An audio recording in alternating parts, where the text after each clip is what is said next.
बिस्मिल्लाहिर्रहमानिर्रहीम। Hello friend, अस्सलाम वालेकुम। अगर आपको मेरी वीडियो अच्छी लगती है तो काइंडली मेरे चैनल को सब्सक्राइब कीजिए, कमेंट्स दें और बेल आइकन को लाजमी प्रेस करें ताकि मेरी कोई भी नई वीडियो आए वो आप तक पहुंच पाएँ।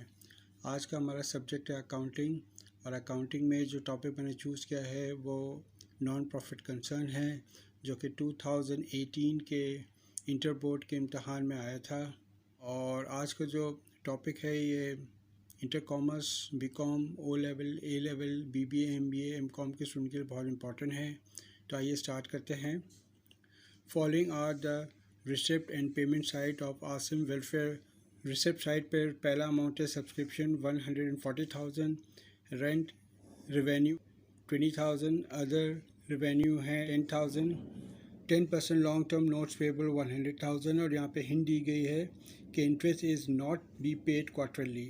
पेमेंट साइड पर सैलरीज है 50,000, स्टेशनरी है 5,000, इक्विपमेंट परचेज 30,000, इंश्योरेंस है 3,000, रिपेयर है 14,000, यूटिलिटी है 10,000, इंटरेस्ट एक्सपेंस 5,000, मिसलेनियस एक्सपेंस 10,000। इसके अलावा अदर इंफॉर्मेशन जो है वो एक्रूड सब्सक्रिप्शन है 10,000, रेंट अनअर्न्ड है 5,000, स्टेशनरी यूज़ है 4,000, unpaid salaries 6,000, unexpired insurance 1,000, last quarter interest on notes is accrued, depreciation expense for the period 17,000।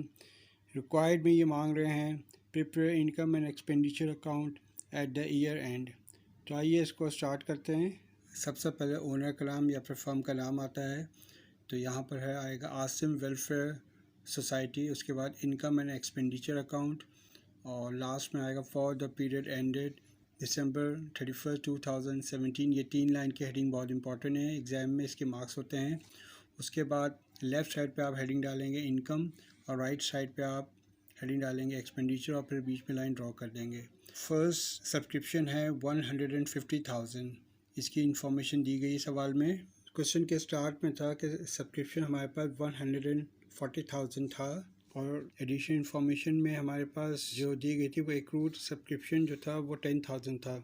तो हम ये जानते हैं कि एक्रूड सब्सक्रिप्शन वो अमाउंट होता है जो हमारे पास रिसीवेबल होता है, आज नहीं तो कल हमारे पास आ जाएगा। तो ये अमाउंट हमेशा ऐड होता है सब्सक्रिप्शन के अमाउंट में। वर्किंग है वो ये है, सब्सक्रिप्शन का बैलेंस सवाल में दिया गया था 140,000, उसमें ऐड किया है हमने एक्रूड सब्सक्रिप्शन 10,000।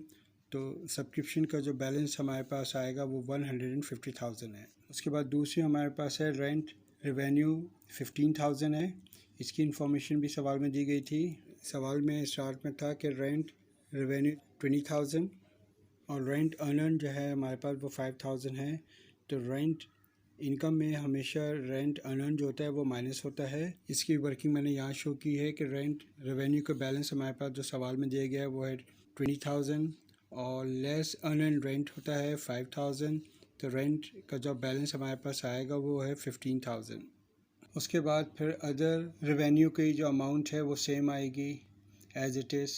उसके बाद एक्सपेंडिचर में वो सैलरीज एक्सपेंस है, यहाँ पे अमाउंट दिया गया है 56,000, इसकी डिटेल भी सवाल में दी गई है। पेमेंट साइड में सैलरीज 50,000, और एडिशनल इन्फॉर्मेशन में अनपेड सैलरीज 6,000। तो हम जानते हैं कि अनपेड एक्रूड या पेबल का अमाउंट जो भी होता है वो ऊपर जाके ऐड होता है। 50,000 में ये 6,000 ऐड हो जाएगा। सैलरीज की जो वर्किंग है वो मैंने यहाँ पे शो की कि सैलरी एक्सपेंस जो हमें सवाल में दिया गया था पेमेंट साइड में वो था 50,000, इसमें ऐड किया है हमने अनपेड सैलरी 6,000। तो टोटल सैलरी एक्सपेंस जो हमारे पास बन रहा है वो 56,000 है। दूसरा है स्टेशनरी एक्सपेंस 4,000, ये एज इट इज़ आ जाएगा।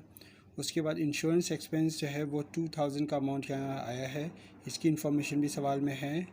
पेमेंट साइड में आप देखें कि इंश्योरेंस का अमाउंट जो है वो दिया गया है 3,000, और यहाँ पे अनएक्सपायर्ड इंश्योरेंस जो है वो है 1,000, इसकी भी वर्किंग मैंने शो की है। इंश्योरेंस का बैलेंस दिया हुआ है 3,000, और अनएक्सपायर्ड इंश्योरेंस मतलब अभी तक आपने यूज़ नहीं किया हुआ है वो 1,000 है। तो टोटल इंश्योरेंस जो आपने यूज़ किया है वो है 2,000। ये इंश्योरेंस का एक्सपेंस आ गया 2,000। उसके बाद repair expense 14,000 as it is आएगा क्योंकि इसकी कोई अदर इन्फॉर्मेशन नहीं है।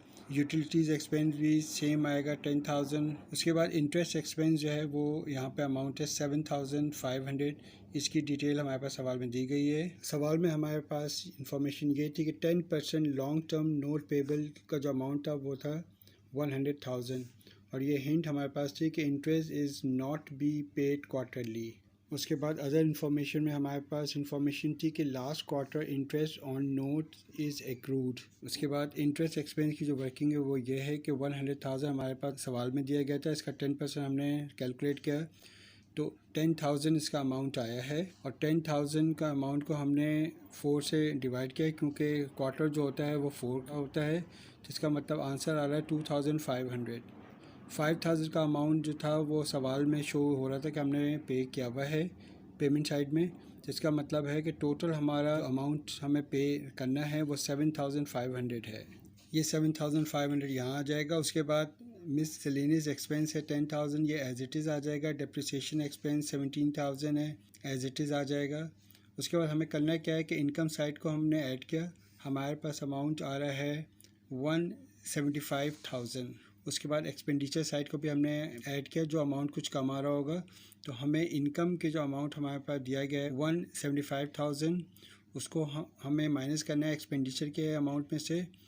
और डिफरेंस का जो अमाउंट है वो एक्सपेंडिचर के साइड पे आएगा क्योंकि वो उसका टोटल कम था, और जो डिफरेंस का अमाउंट आया है वो 54,500 है, और इसके सामने आएगा सरप्लस।